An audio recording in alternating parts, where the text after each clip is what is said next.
My mother, students. Let's get this started. What was wrong with that? I was using inappropriate language. Let's find out what appropriate language is, why it's important to use it, and the different aspects of appropriate language.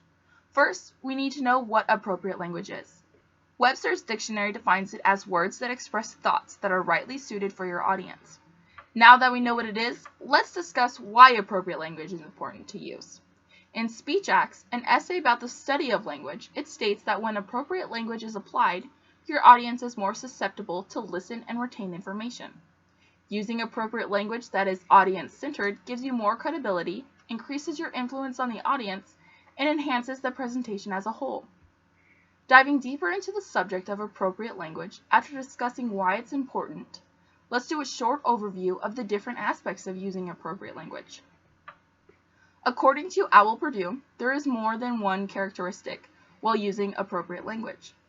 One is levels of formality. You're going to use a different level of formality talking to friends compared to talking to your professor.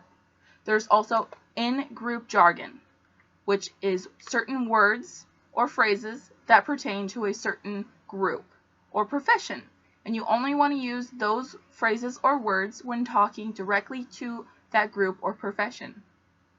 You want to avoid slang, deceitful, and biased language. Knowing the different aspects of appropriate language, we can now use the correct characteristics that suit the speech and the audience. Using appropriate language strengthens the speech and grabs the audience's attention.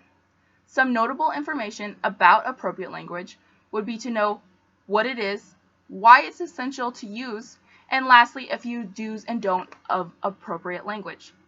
Be a doer, don't be a don'ter.